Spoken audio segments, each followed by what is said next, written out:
Hello, all my chickadees. Hello, hello, hello. Are you guys ready for our first stream in a few months? I know it's a little delayed, but we are finally starting the Divine Speaker. I am excited to dive in. I avoided any spoilers I could find. And this is part 1. You guys get to dive in with me. Hopefully, if we get any spicy parts, I can commandeer it before it gets that far. Because I kind of got in trouble for our last streams. So, alright. This is going to be archived up on the channel, so you guys can go back and watch it if you missed it. So we are going to dive on in and see what's happening here.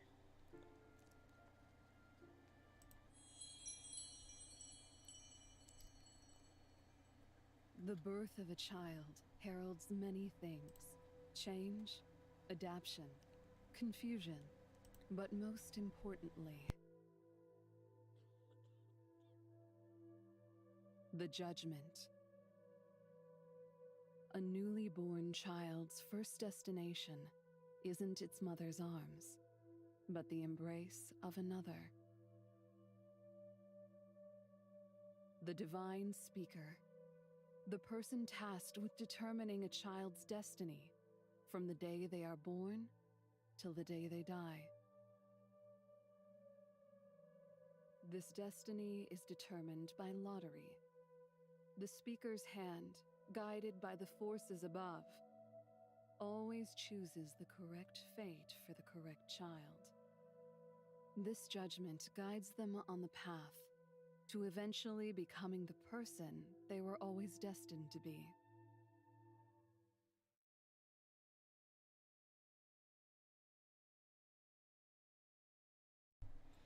Rain, could we pretty please go play outside? Oh, look at that cute little child. Oh. Okay, so that we figured out what the Divine Speaker was right off the start. It's somebody that determines your fate when you're born? Huh. Okay, I'm gonna also make sure the audio's turned up a bit because I think it's fully voice acted.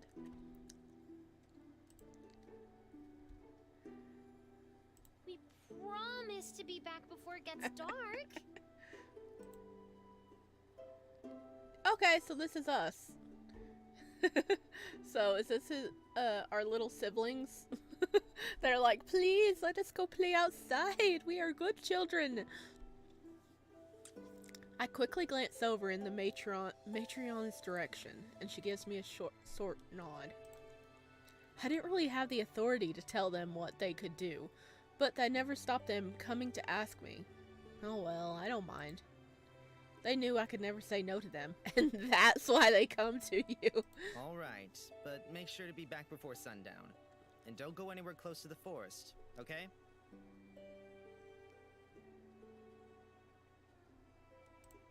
Hello, Ohilia! Welcome in! What is it? This is a stream? I can't believe my eyes! Yeah, you calling me out, aren't you? We haven't streamed in a couple of months. But yes, fully voice acted. That's amazing. Okay, don't go to the forest, children. Bad things happen to the forest. You'll be eaten by goblins and everything. Yay! Thank you, Rain. We promise we won't. But why aren't we allowed to ever play there? Can we go when we're adults? No, you can't. Denied. Why? It's not fair. I let out a sigh, but I felt a small smile rising to my face. I couldn't help chuckling at their curiosity. They would ask the same question every time they wanted to go out and play. Come over here and I'll explain it to you.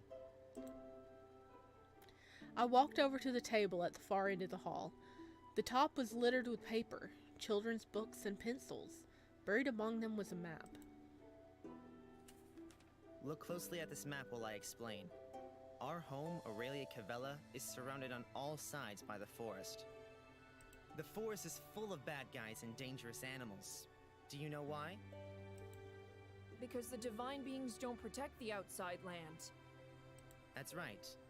The beings above protect us while we are inside Aurelia Cavella. But that protection doesn't extend outside of our land. No one can survive out there. That's why everyone lives here, where we can be safe and happy. I know it might seem unfair now, but you'll understand when you're older that we're just trying to protect you. Okay, okay. Who wants to bet that these children, even though being warned apparently every day, are going to sneak off into the forest and we're going to have to go after them? There's just nothing out there to find. The forest goes on infinitely, with us right at the center. Everyone in the entire world lives here? Yep, a perfect cult. I guess some people might find it annoying to answer the same questions every day. Not me, though. They're curious and I can't blame them. Okay, so is this different cities it looks like? I'm guessing. I hope it's just not different. It looks like different cities, different settlements. Why is there an X over here? It's like a path and then an X. Was something supposed to be there? I guess some people might find it annoying to answer the same questions every day. Not me, though. They're curious and I can't blame them. When I was their age, I asked exactly the same questions to the older kids. That's right. That's the way it's always been. But what's this place over there? Zuras? Ha! Look, exactly what I was just talking about. She pointed to a place on the north of the city, the same arrows written underneath it in the map. Ah, Azeros? I don't really know much about it, but... I can't wait for you to meet our forest boy. I'm excited to meet our forest boy. Once you get old, and not old like me, I mean ancient, the divine beings in the speaker rewards you for your lifetime of serving them. All the elders go to live there alone in peace and relaxation. AKA all the elders go there to die. Gotcha. I hear it's pretty luxurious, but I've never been there. You can only go when you're called upon. I'm thinking like the giver terms where, you know, they talk about the elders are going to be like, when they reach a certain age, they can get like, I forgot the term they used, but pretty much they can get sent off to a different, settlement to relax and be wonderful. No, they straight up kill them. So, yeah, this is where the elders go to die off and not hinder the rest of the population, right? Right? I'm calling it now. The kids looked up at me, obviously interested in hearing more. There just wasn't much more to say. No one really knew what it was like in there.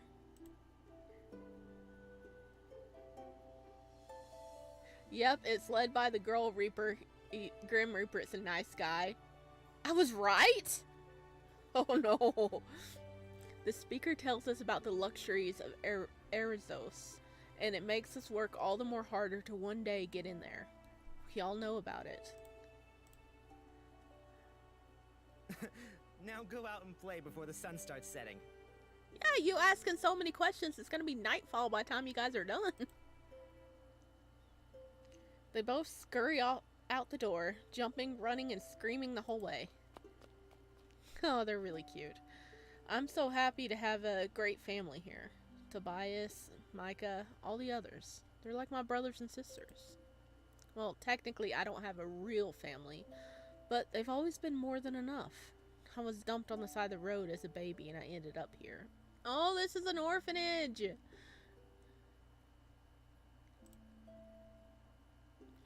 I never knew my parents, so it's hard to be angry about it when growing up here has been so good. Rain, may I speak with you for a moment? We didn't do it, matron. Whatever you want to talk to us about. I looked up towards that voice that I knew so well. The matron of my orphanage. A tough woman, but caring beyond belief. She looked after me my entire life, along with dozens of other children. Of course, ma'am. What do you need? I hope it was okay to let the children out to play for the day. No, it's nothing about that. I just like to have a chat. Okay, so we're not in trouble. You've been with us for a long time already. I found you in the gutters about 18 years ago today. Has it really been that long already?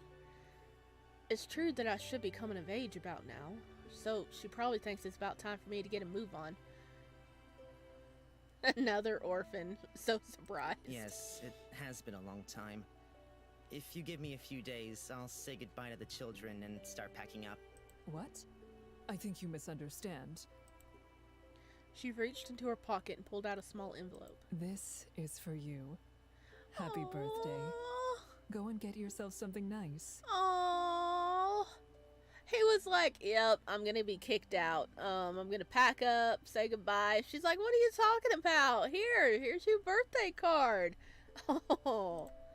She smiled at me, so full of warmth, but it quickly changed into a scowl. Also, don't think you're getting out of here anytime soon. I'd go out of my mind answering those questions every day. Oh, she doesn't want him to leave. She pushed the envelope into my hands and walked away, brisk as ever. Thank you so much, ma'am. I'll head out and pick up the groceries you asked me to get earlier then. Be back soon. The old heavy door groaned as I pushed against it. I stepped outside, breathing in the fresh air and enjoying the sunlight. The sun was high up in the sky. A nice breeze soared through the city. It was a beautiful day. But I couldn't help but notice that the flowers were in full bloom. Yesterday were already wilting. Maybe no one watered them this morning. Or it's a curse! Anyway... I guess that must mean today's my birthday. It's not like I didn't realize it was coming up sometime soon. But it wasn't really at the front of my mind. It's never been a big deal to me. I looked closely at the envelope in my hands. White and simple. This is the first time I've ever been giving a birthday present. I'm scared to open it. I almost want to leave it sealed. It's kind of scary being given something out of nowhere. Curiosity was beginning to get the better of me, though. It's always been a problem of mine. Okay. 3, 2, 1, go! I tore the seal open in one fell swoop. Oh my. By the gods. She gave us money! Inside was 10 marks, which was more money than I had in my entire life, and a letter addressed to me. Well, let's see. Dear Rain. Dear Rain. Look how surprised he is. Little cute bean. Happy birthday, my dear. I'm sorry we couldn't afford much to give you, but I hope it's enough for you to get something you like. The kids have been saving up just for you. Oh, the kids helped. From the day I found you, I've always thought of you as a son. Now that you're of age, it won't be long until you will be matched up yourself and have your own children. Until that day, please stay with us at the orphanage. Both the children and I would be lost without you. I'm sure if your parents saw you now, they would be proud of you, just like I am. Yours, Matron Arala.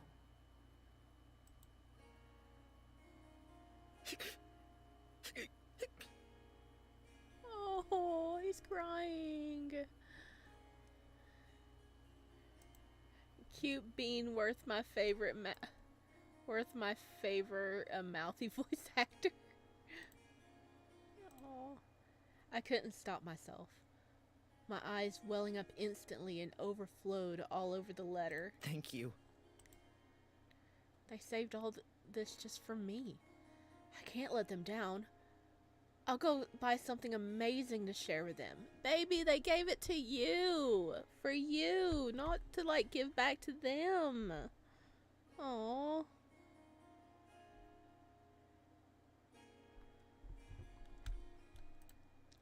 With determination, I started on my way to the marketplace. Envelope and money buried in my clothes. The markets were just past the town square on the west side of... I already forgot how they said this. Of town. On the other side of town. The town square was where new children came for their judgments, and where the speaker made his proclamations. Okay, I'm just gonna halt for a second because I haven't said it yet, but the art is gorgeous in this. So pretty. The beings above sing praise for the contributions you have given to our humble home. Likewise, they implore you to continue giving your lives over to them, for they provide you with protection from the evils lurking inside the forest. Huh. Looks like the divine long speaker hair. is declaring something right now. Long hair? Oh. Can we have him? Oh goodness. It's a long-haired boy and a white-haired long-haired boy. Oh no, I'm spitting. I'm smitten. We need him. We need him. Can we have? That's what Rain wants for his birthday, okay? He wants the divine speaker for his birthday.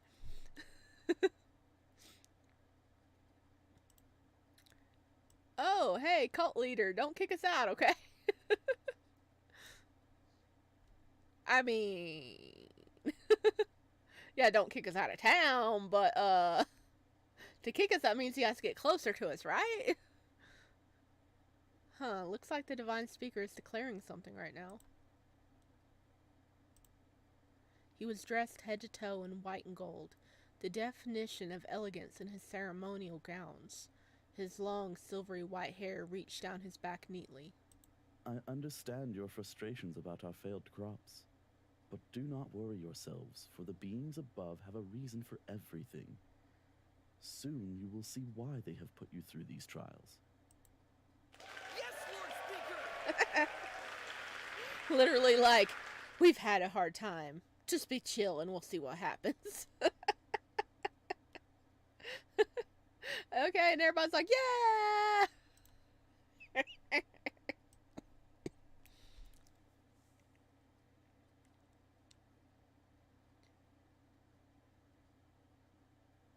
I know, but we can't have him. At least not now. Ooh. That means we can in the future. The failed crops. I think I heard a little about the situation with the Matreon. Seems like it was the first time in 100 years that they had failed this badly, and there's some worry about whether we'll have enough or not for winter. Yes, Lord Speaker. Before I knew it, I was already in the crowd, chanting along with the other residents. The eloquent and beautiful way he spoke was almost hypnotizing. The highly respected person in all of Aurelia Cavia, second only to the gods. Just being in his presence was amazing. The whole time he spoke, the crowd stood memorized. I was so immersed, I didn't even notice he was already nearly finished. In due time, all of you shall be rewarded with the freedom that Azeros brings. With this in mind, I hope you will continue your offerings and duties. Thank you. Applause exploded out from the crowds as he finished his speech. Smiling, he waved and cast his eyes around in the crowd. Ah, look at him! He's pretty! I waved and cheered along with the crowd before his eyes met mine. And he's looking at us! He's taking their tax and putting it where it matters. His shampoo! I mean, he probably does run up quite a budget for that shampoo on his hair, but he's pretty. He's pretty. Look at him. Oh, and I love the markings like under his eyes. Is that tattoos or makeup? He's pretty. He's freaking pretty. Yes, we are like not even 20 minutes in and I'm already smitten with someone. He's looking at us on our birthday. Oh, I heard that heart pound moment. Almost instantly, a shock ran through my body. Uh-oh. That's not good heart pound. That's bad heart pound. Oh, you miss Nor. We'll see him again. The shock changed to heat, and the heat changed to burning. Before I knew it, I crumpled to the ground, gasping for air. But it felt like my lungs were on fire. Every breath burnt my insides even more. What did you do to us? Everyone around was watching me. But worst of all were his eyes. The speakers. I could still feel his eyes boring into me, as if he could see everything, even secrets you kept in the deepest part of your soul. I have to escape them now. I forced myself back to my feet, ran as fast as I could, and ducked into a nearby alleyway.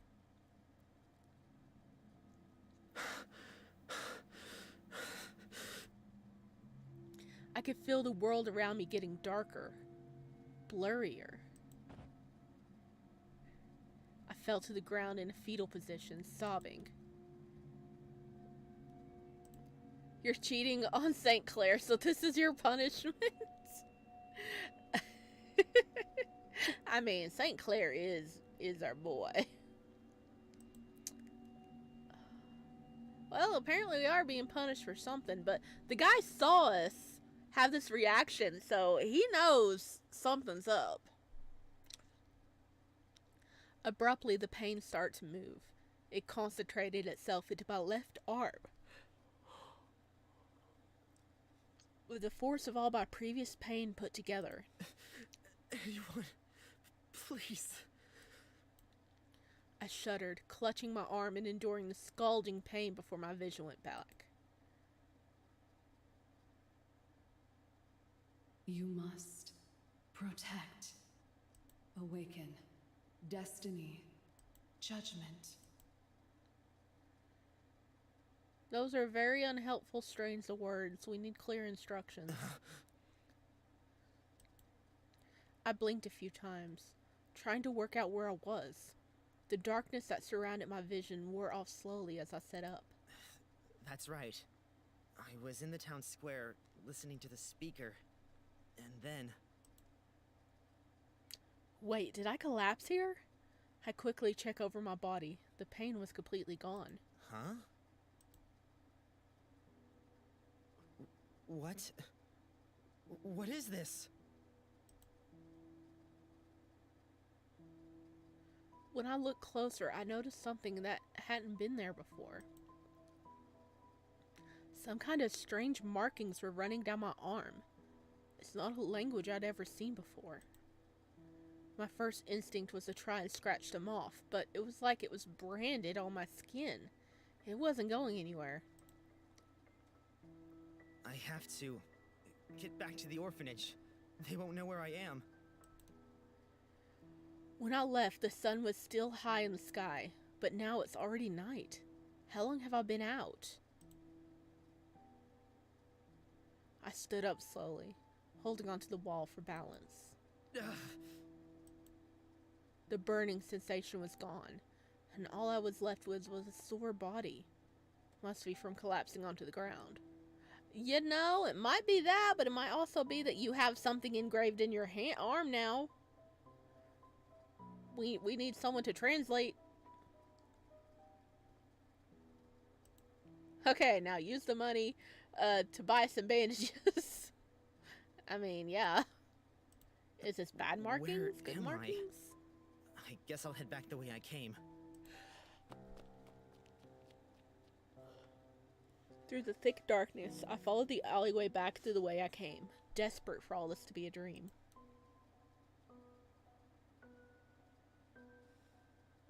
After a little searching, I somehow found my way back to the town square.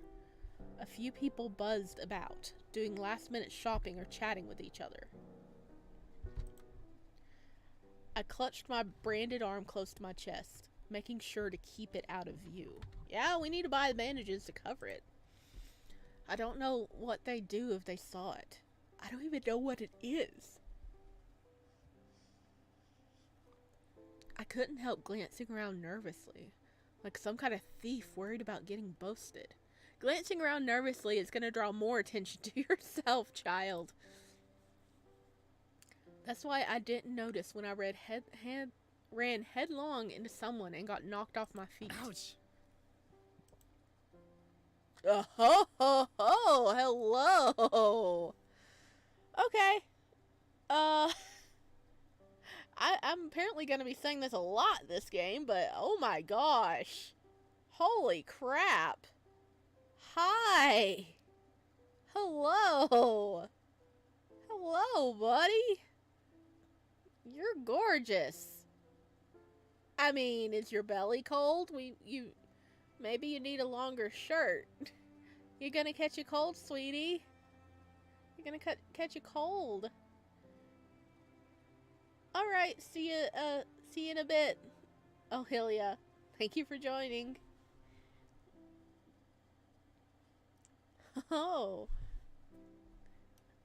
what is your name? I looked up at the person standing over me. He was a tall, lean man, probably in his 20s, with dark red hair that reached down the back and a serious look on his face. I'm so sorry.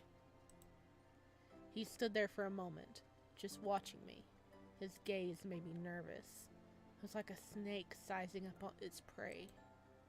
That's when I noticed it wasn't me he was staring at, but my arm. Uh-oh. I instinctively clutched my arm to my chest. Is this where you usually spend your time bumping into people, or do you have a few favorite spots? I don't really think the voice matches what he looks like, but okay. What? No. I don't usually bump. Ah, I guess this is a privilege then. I feel lucky. My mouth just kind of hung open. What's this guy's problem? I don't think I ever met someone so rude. Well, we did run into him, but... I'm very sorry for running into you. I was just trying to get home quickly, too. To hide whatever that is on your arm? Yes. Again, all I could do was look at him in shock. We stared at each other for a moment before he held his hand out to me. Let me help you up. If you stay down there long enough, people will start to think you're part of the scenery. Haha! We get a choice! Okay, can I save? Log. Quick save, quick load. What's that? Oh! It's like a little book! People, places, lore, mystery. Oh, that's really cool. That's cool. I like that. We need a dictionary.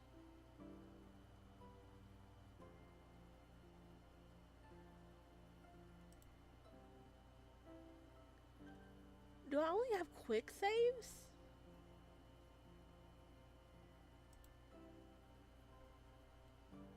Oh no.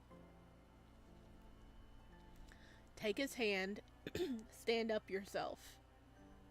Let's take his hand. Don't drop us. Oh, he has knives. I hesitate for a split second before grabbing his hand gently. He pulled me to my feet, and I could finally see just how tall he was. Thank you. Just try not to make a habit of looking so sketchy. Who knows what kind of people you'll attract? The smirk on his face when he said that was unnerving. I think I should get out of here quick. Of course. I should really be heading off now. I'm late. Again, I'm very sorry for the commotion I caused. Oh, he's like a head taller than us. Dang, look at that tall linky boy. He's so linky.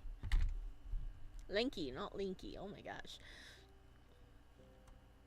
And also, I'm sure he'd gain a few more inches if he stood up straight. Your back's gonna be hurting later. I quickly turned to leave. This guy's the last person I want to be wasting my time on. Wait a second. I know something about the markings on your arm. Pray tell? I whirled around to face him again, faster than I ever moved before. You do? Whoops. I mean, you do? What do you know about it?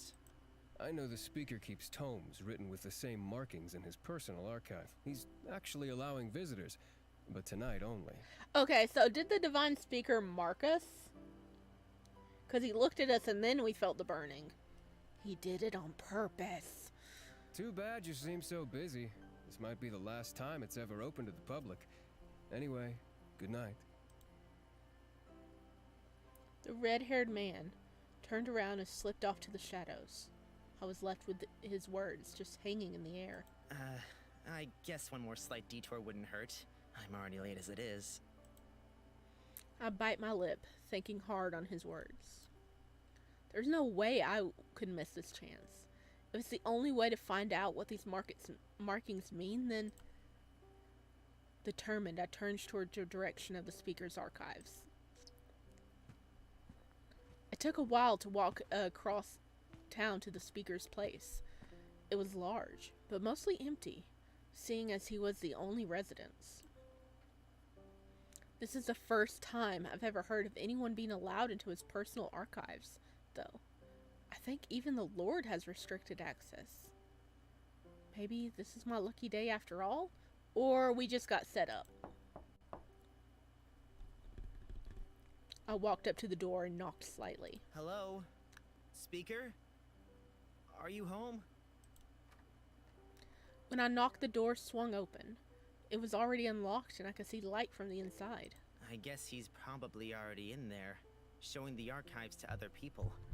Excuse me. This is so a setup. Can't be this easy. I opened the door further and followed a corridor down to another door that was slightly ajar. We're trespassing!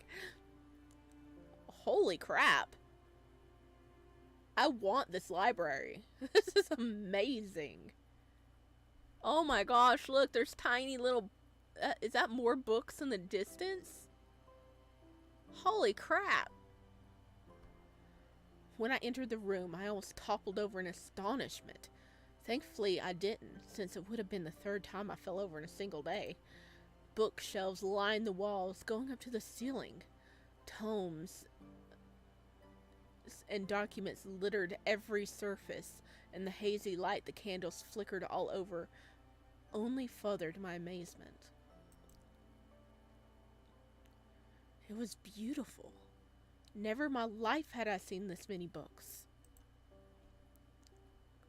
I walked in further, feeling the spines with my fingers and smelling the musty scent of the room. Various books littered the tabletop in the center of the room. I walked closer to them.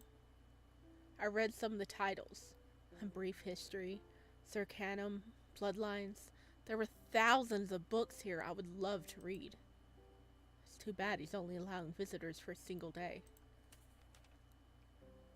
I picked up the first book, A Brief History. I flicked through it slowly, reading a few sentences off each page. It looked like some pages were missing. It would jump from talking about the palace being built to the animals that inhabit our land. Let's see. Foundation? The Kingdom of Aurelia Cavella was founded by Prince Shion on the second eve of Augustus. Interesting. I never heard of who first founded our kingdom. This book must be really old if it's talking about that. I put the first book back in its place and moved on to Sir Cam. It was different to the other books. A journal. When I opened it, I found that every page was covered in black ink, making it unreadable. It looked like somebody had a bit of an accident with this one with an inkwell. Or was it purposeful? I think it was purposeful. Bloodlines was next. I picked it up from the pile. I opened it to the middle. The name should have given me a clue, honestly. It was some kind of record of births for what looked like a high-class bloodline. On this page, the bloodline starts with King Shion of Sid Kam, and moved down to more recent times. It ended with Prince Caspian. I keep reading about this Sid Kam. I wonder what it means. Wait a second. Prince Shion was the founder of our city, right? That must mean that this is the royal bloodline. But why does it only start 500 years ago? The city has always... this Aurelia Cavella... I can't say it, I'm sorry. Has always been here. For thousands of years. There must be a mistake here. People had to live somewhere before then. and everyone knows there isn't anywhere inhabitable outside our protected lands. Uh-huh, that's what we've been told. There's only here, in the forest. I flicked the page over to the next one. The page was filled with strange markings, in a script I never read before. I hurriedly pulled up my sleeve to compare them and found some matching characters. The layout was similar to that of the royal bloodline, so it must also be a list of names, but who? It looks like the last person added to this list was 19 years ago. Wait, we're 18, right? Can't be us. Right? So absorbed in trying to work out what that meant, I didn't hear the sound of someone opening the door behind me. Well, well, well. An intruder in my archives? Hello, pretty boy. I whipped around to face the voice. It was none other than the speaker himself. I'd never seen him up close. I hid the book instinctively inside my cloak. Don't put it inside your cloak! It's like you're stealing it. Speaker! I dropped to one knee in front of him out of respect. Thank you so much for having the archives open today. I've never seen so many books. Excuse me? Having the archives open? He looked at me with visible confusion on his face. That's right. The man in the town square. He told me. Wait, what? I definitely heard him right.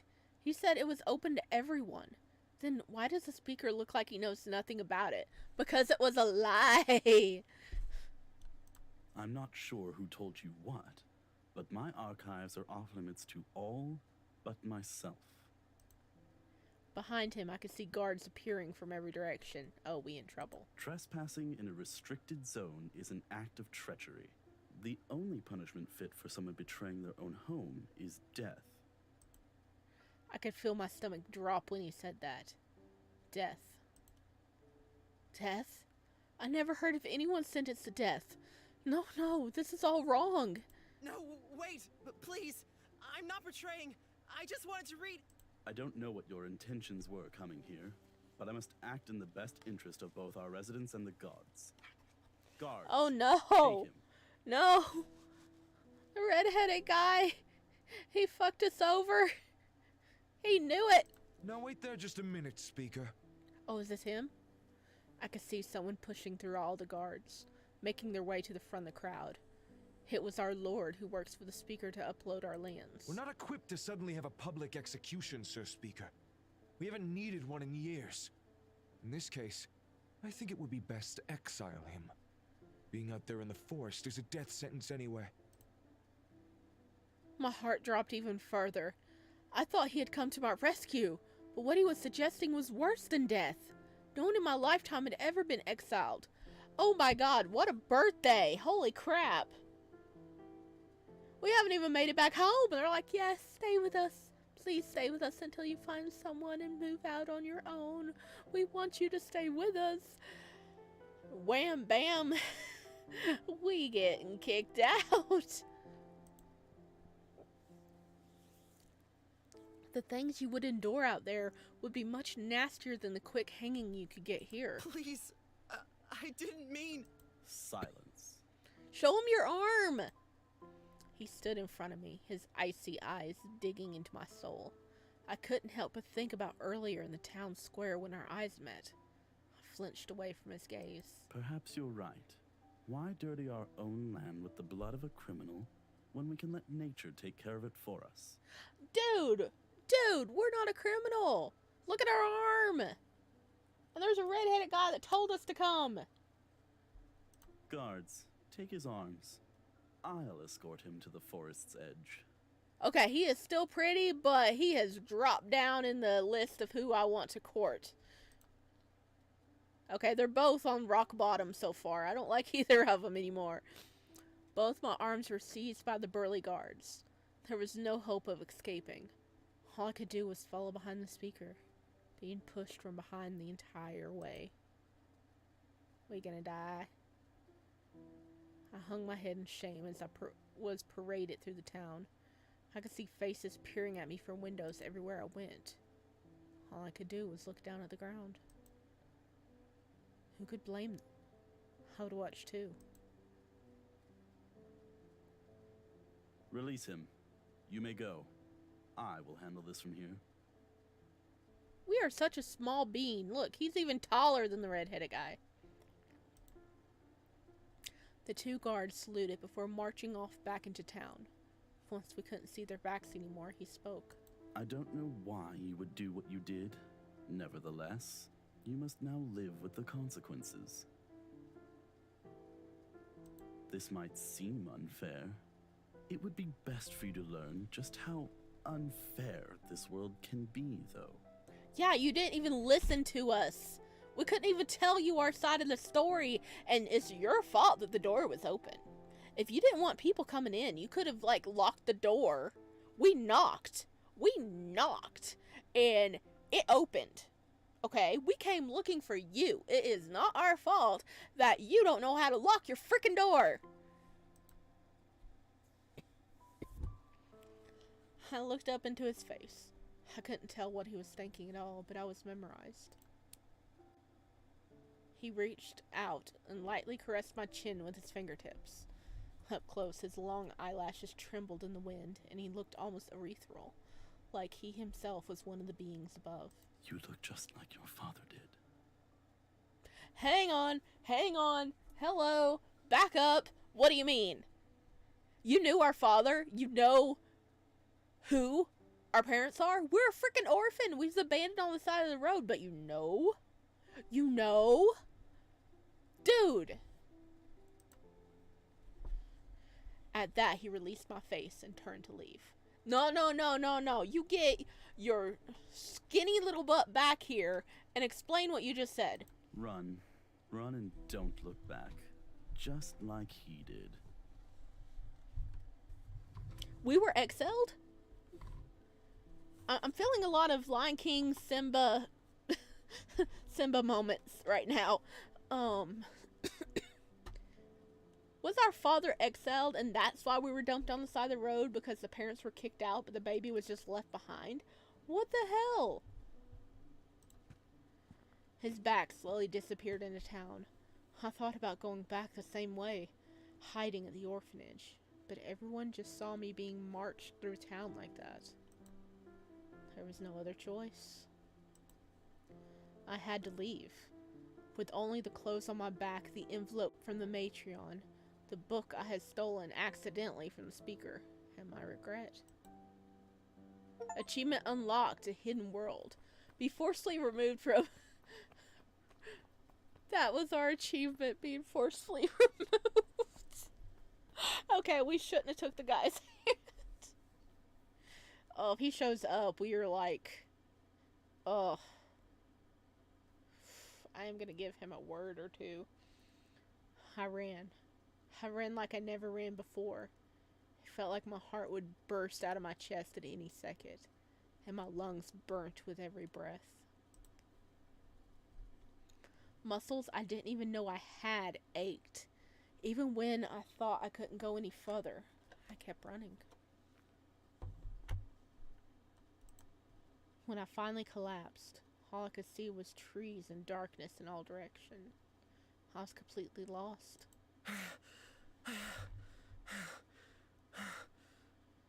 I lay down on my back and caught my breath. What can I do now? I've lost everything. No home to return to. No family. What will everyone at the orphanage think when they find out? Will they be disappointed? Angry? Will they think I abandoned them? Betrayed them? A million thoughts ran through my head all at once.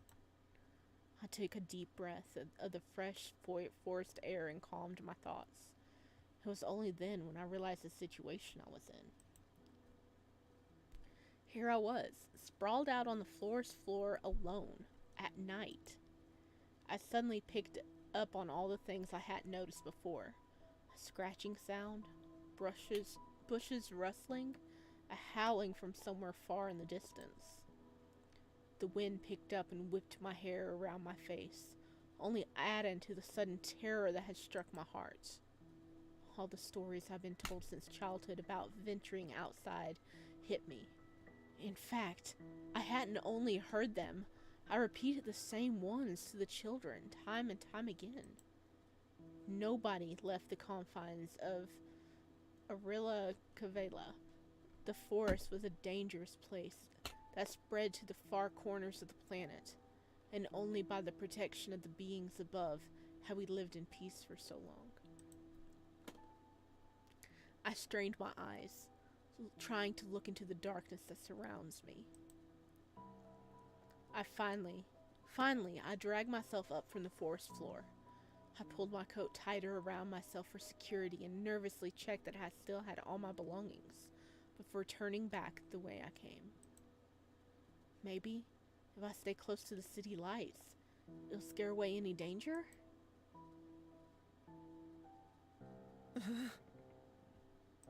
It was this way, right? Oh no, we are totally lost. Or this way?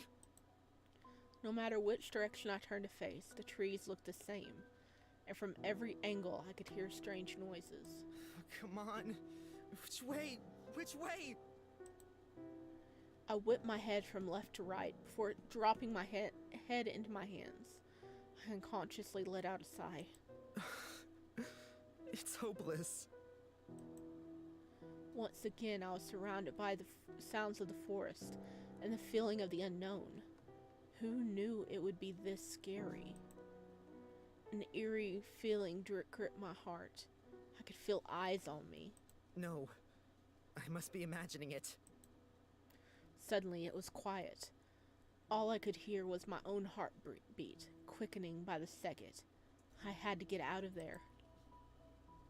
With no sense of direction, I just ran. Ran until I couldn't run anymore.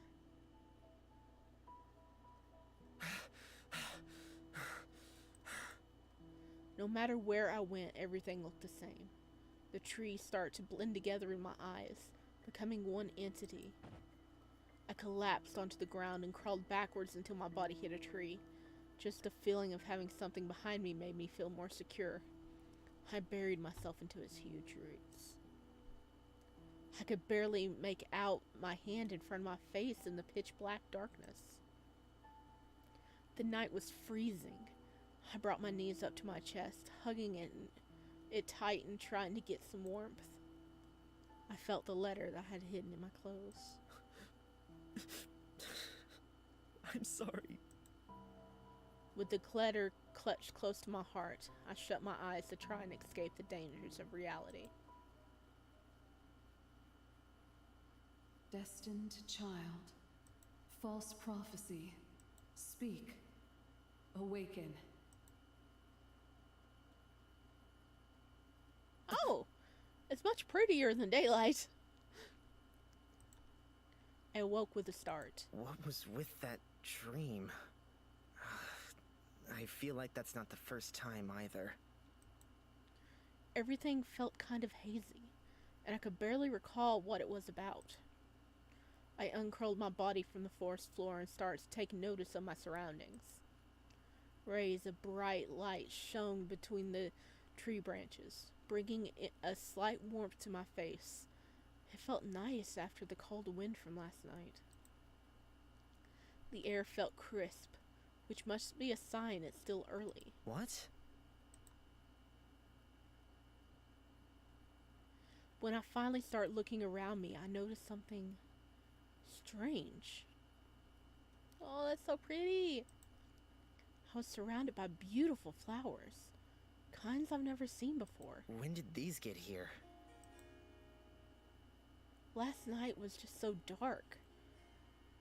Where were they? Were they here before?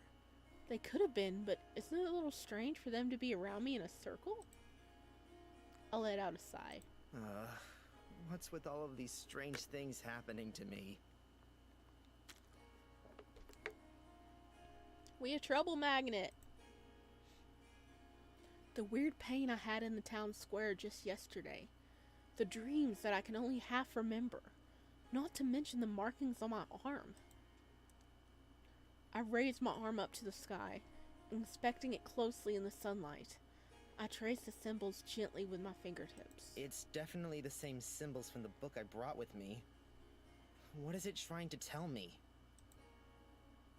I absent-mindedly played with the flowers that surrounded me whilst recalling the events of yesterday. I need to find someone that can read these markings.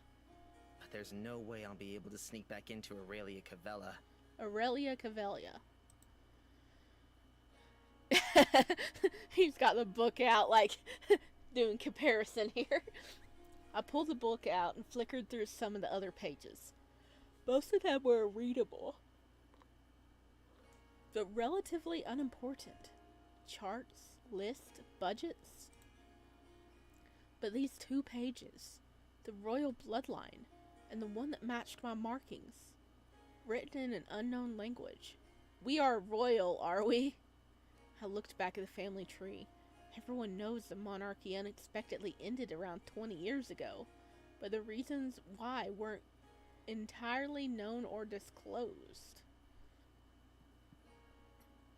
Well, he says our father apparently was exiled, and we were abandoned, so did they, like, overturn the monarchy and, like,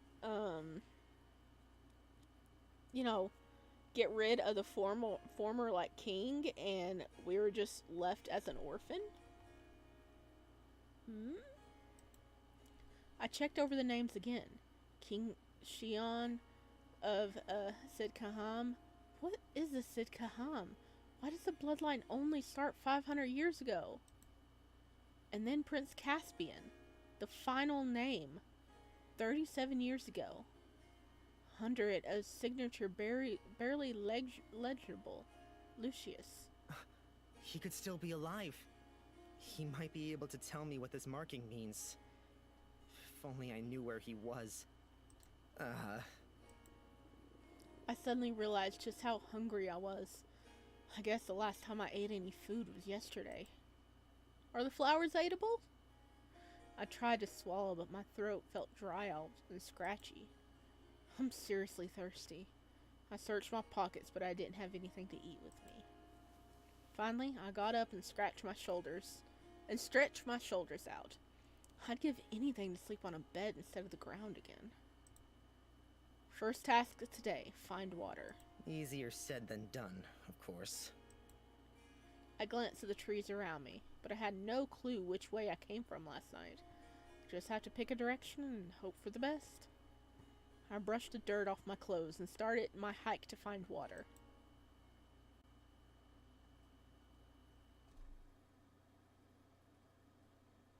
By now the sun was out high above, shining brightly. It warmed my chilled body and calmed my mind. Compared to last night, the forest wasn't even half as terrifying.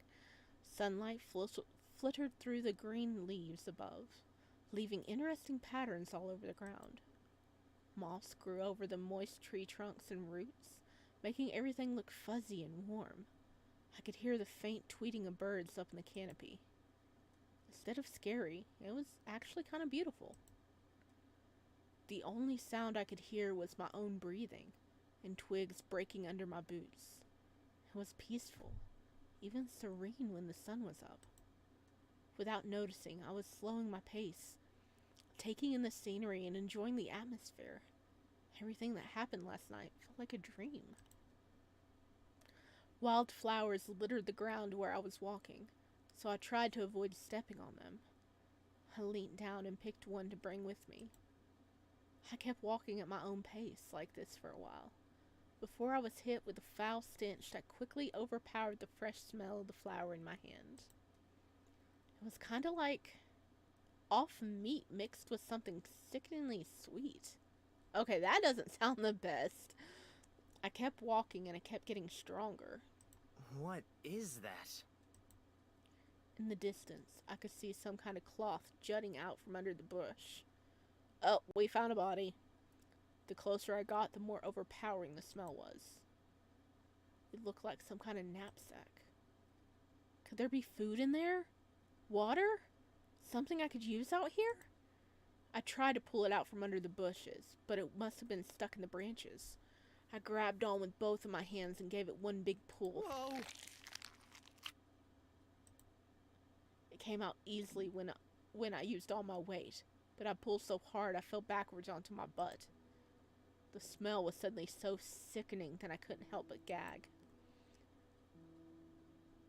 When I looked down at my lap, the knapsack sat between my legs and I could feel something wet touching my leg. I reached down to grab it. Whatever it was stone cold and slightly damp. What was that? I held my breath, but the stench completely overwhelmed my senses. 3, 2, 1. Slowly, I wrapped my hand around it and with a final surge of courage, pulled it into view. No. I could feel all the blood instantly drain from my face. I threw it as far as I could, but I could still see it poking out from the bushes. Is it an arm? Is it a dead arm? Because it sounds like there was a body there and you just pulled its backpack off. I scrambled away as fast as possible, trying to put some distance between myself and that thing. No. No. No. This isn't I turned away quickly and my stomach lurched. The bag wasn't stuck in the bushes. It was stuck in someone's arm and I just pulled one right off. I brought my hand to my chest, the feeling of my heartbeat on my palm and the only thing making this feel real. I gagged again, this time much more violently than before. I was just lucky my stomach was still empty. There's no way. This couldn't be happening to me. Just yesterday I was living a normal life, safe and happy. How did it come to this? I glanced back in the direction I threw it. It hadn't moved. I hope it doesn't move. An arm. A decomposing human arm. Who would be out here? I can't think of anyone wanting to leave. No one leaves. I never even heard of anyone else being expelled. Then, have others also been outcasts like I was? How long had the body been out here? Another wave of nausea washed over me. I could feel the moisture on my hands. The slimy mucus left a brown sludge all over my palms. I rubbed my hands on the ground until they were red raw, but the stains weren't going anywhere. Why won't it come off? Get off! Please, get off! I scrubbed and scrubbed, and even though you couldn't see it anymore, I could still feel it. It felt disgusting. The pangs of hunger I felt only a few minutes ago were completely gone. Thank the gods I haven't found anything to eat yet. I would have instantly lost it. I couldn't move. There had to be a reason it was out here. So far from the city, but why? Well, you're out here too. What could have done this to them? I glanced back towards the bushes from behind my bangs. If there were arms, what about the rest of them? I don't want to find out. I have to get out of here! I leapt back to my feet, spun around and sped away, giving no notice to the knapsack I left in the grass. You could have at least looked. How long have I been running? Oh. Have I been running? I could still feel it. When I looked down at my hands, there was nothing, but I could still feel it. No matter where I looked, I felt like it was still there, almost watching me. The sound it made when I ripped the bag from the bushes, it echoed through my mind. Wait, what's that? Is that water? I could definitely hear a faint trickling nearby. I quickened my pace and burst out from the trees in a flurry of leaves. Water! Water! We're saved!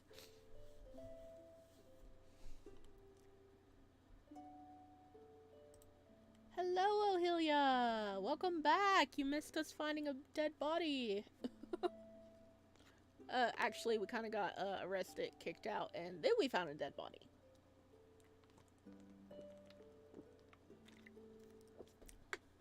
I now understand your comment. Don't kick us out, okay? He kicked us out. Oh. I might actually end the stream kind of soon because my throat's starting to bother me.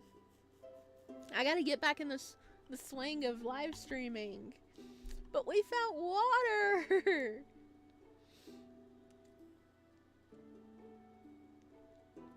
Yay! Yep, we got kicked out already. I was met with a river. On both sides, the banks were littered with a colorful array of trash, clothing, and various odds and ends. I barely noticed, though. All that matters is I could get clean and drink. Without any thought, I kicked off my clothes and stripped down to my underwear as I ran towards the water's edge. He has to get rid of that corpse juice, okay? He's got corpse juice on him and he's freaking out. I mean, I would too. I launched myself from the bank directly into the river. Who cares about wet underwear? The shallow water came up to my waist. There's someone watching us. Looks like Prince Philip from Sleeping Beauty.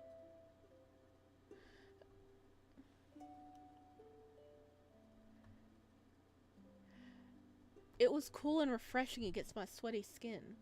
Finally! Water! I kept scrubbing at my arms, hands, and legs until they were red raw. I felt like I was rubbing away the memories from earlier. I mean, we need to.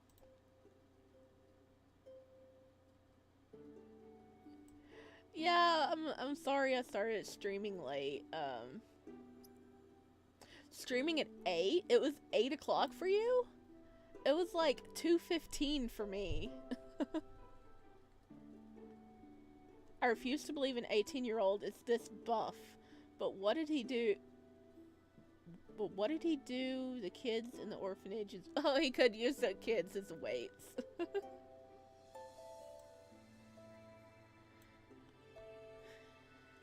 Okay. Do we notice this guy? Once I was satisfied with that, I moved on to my hair. The sweat and grease from yesterday was already building up. That feels better already. My head instantly whipped up towards the opposite bank. Oh my god, they're cute! That has been my reaction for every guy popping up, but this one's cute. The other ones were pretty and handsome. This one's cute. Look at the oversized robes.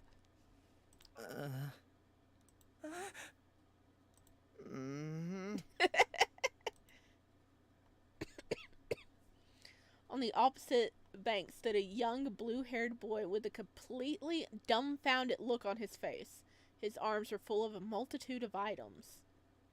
Before I could open my mouth, he turned and ran. Wait! Don't mind us taking a bath. Sorry. Dude, come back. Come back. I promise we'll put on clothes. I bolted back for my clothes and took off in the same direction I saw the boy. As I ran, I could still hear the distinctive sounds of leaves and sticks crunching in front of me. At least that means he's not far. The ground here looks like it'd been used all the time. It formed what could almost be called a path. He must come this way a lot. Between the trees, I caught a brief glimpse of his blue locks. Look at him, he's like, leave me alone! Soon the more of his figure came into view as I gained on him. Hey, wait, please! He obviously wasn't going to wait. He was close enough now that I could almost touch him. I reached out to grab him, but only managed to brush my fingertips against his back. This might be my only chance. I can't risk him getting away. With the last of my energy, I leapt towards him. Are we gonna tackle him? A wet tackle. Oh, goodness. Look, oh my gosh. We're terrifying this boy. I said wait! I tackled the boy to the ground and held him there. My arms on either side of his head. My legs burnt from the chase. The boy below me looked terrified. His body was shaking underneath me. I'm not going to hurt you. I just want to talk. What are you looking at? What are you looking at? My eyes are up here. I suddenly turned bright red. He wasn't looking at my face, though. When I followed his gaze, he was looking somewhere lower. Then I realized I hadn't got dressed yet. At least we're not completely naked. I didn't. I mean... I could finally see the boy up close. His pale blue hair was feathered all around him, and his silvery eyes were wide and scared. When his lips trembled, he looked like he could cry at any moment. He seemed fragile, breakable. His face was slowly getting wetter the longer I leaned my soggy hair over him. I'm so sorry. Are you hungry? Yeah.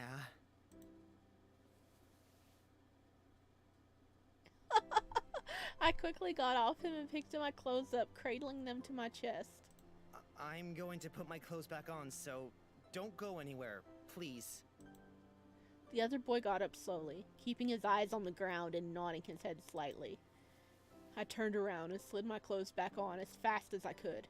I fumbled a little while tying my shoes up. I half expected the blue-haired boy to be gone when I turned around, but he wasn't. I'm done now. Listen, I'm sorry for jumping on you like that. I'm not trying to hurt you, but you're the only person I've seen alive out here. My name's Rain. I reached my hand out towards him. He looked down at my open palm and hesitated, but eventually took my hand and shook it. Fawn. Oh my god, that's an adorable name, and it's perfect. It's perfect for him. Oh, fun fact, he's wearing red, guys. What? He's wearing red, guys, shirt. I'll let your theory brain take over. He is wearing his shirt!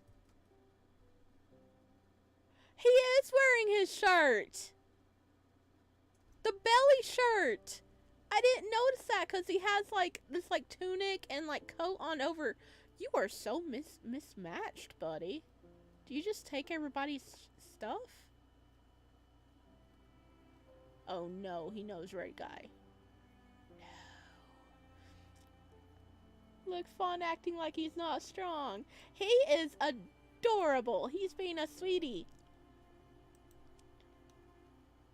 Fawn? My name. Oh, Fawn. It's A nice to meet deer you. out here? The achievement's called A Deer Out Here. Meet a certain blue-haired boy. The items that previously were held tight in his arms were scattered all over the ground, thrown up in the air when I tackled him. Why can't I have a save menu? Ah! This is... Oh, I don't like this. I want to save everything. Why can't I...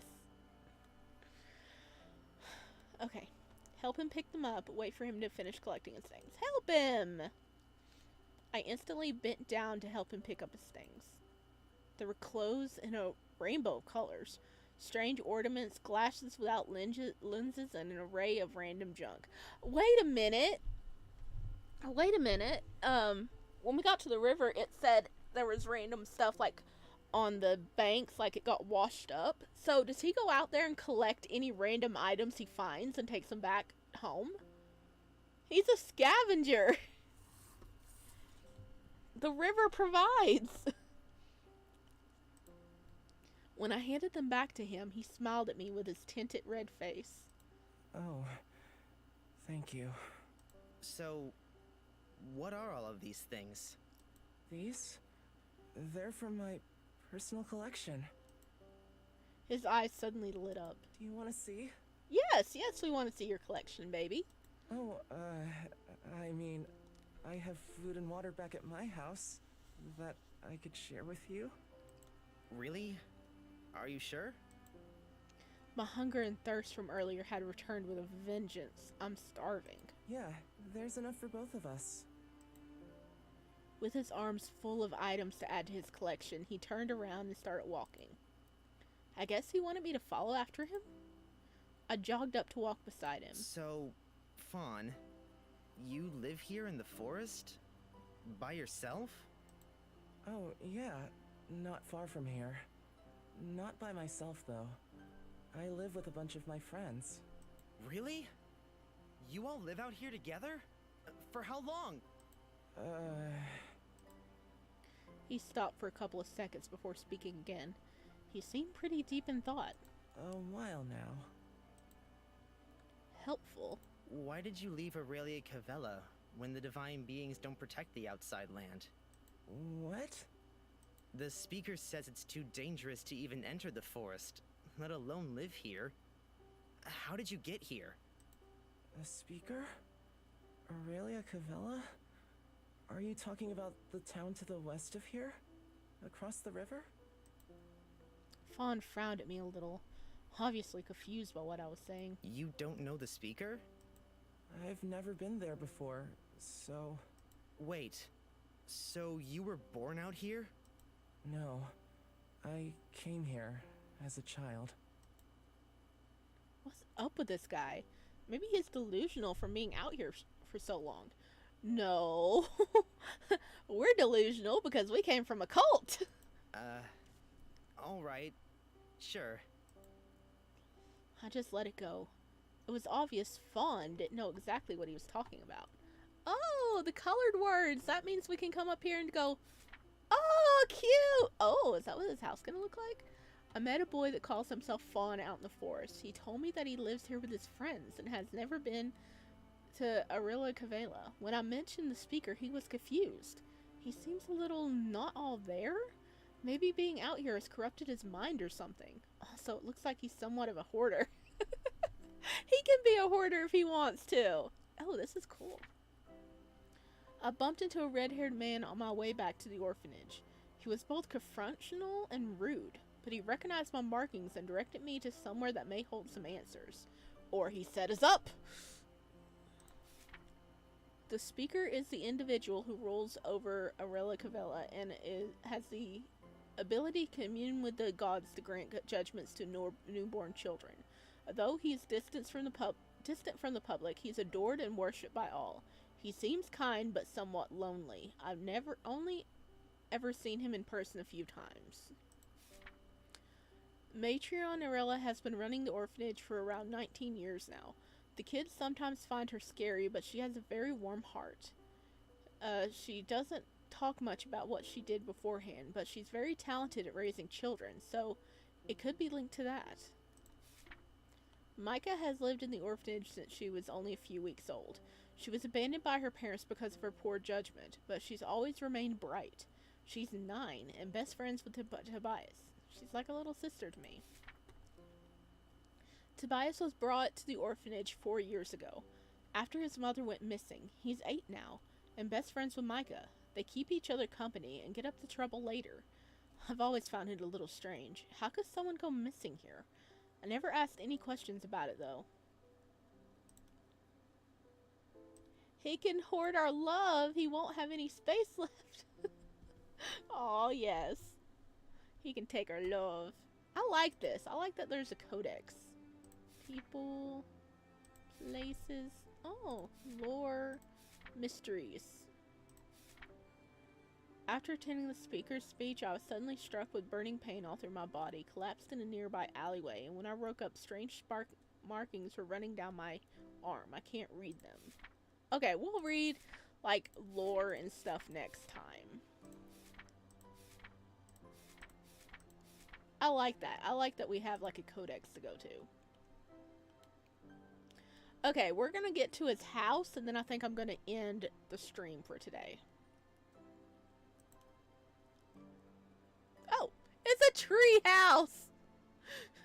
Before I could ask anything else, we stopped in front of a tall tree with a rope ladder hanging down from it. When I looked up, I could see a small wooden hut set into the trunk. You live in a tree? It's safer to be up high during the night. He gave me a soft smile while he loaded a bag full of his new items and slung it across his back. I couldn't help but think about the knapsack from earlier. Best to just try and forget about that. Fawn started climbing up the ladder with ease and waved at me from the top. I guess it's my turn. I grabbed onto the ladder and climbed up after him. Oh, it's so Wow. cozy! When I came up the ladder and into Fawn's treehouse, I couldn't believe what I was seeing. It consisted of only one room with a makeshift bed, a couple of chairs, and many other random bits of furniture. That's not what impressed me, though.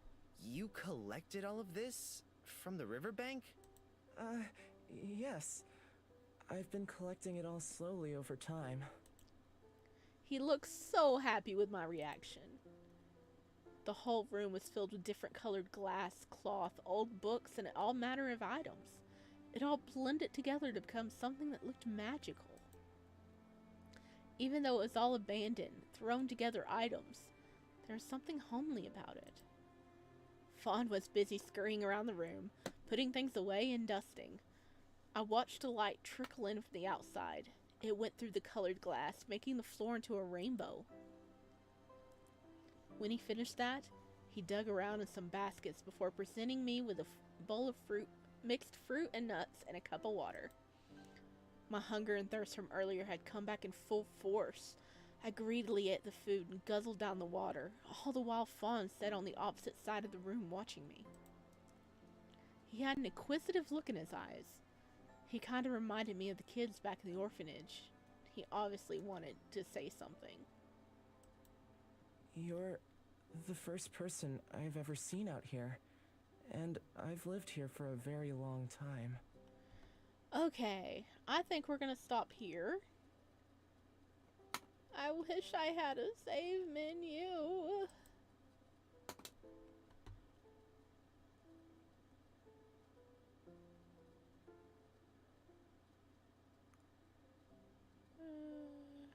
I don't know how to get back to the main menu. I thought you lived with friends, though. How do I get back? Oh, No! Stop my it! I don't friends want are auto. actually... Go away! No! No! No! How do I turn it off? Okay. How do I do that? Oh no. Log. I don't know how to get to the main menu. Okay,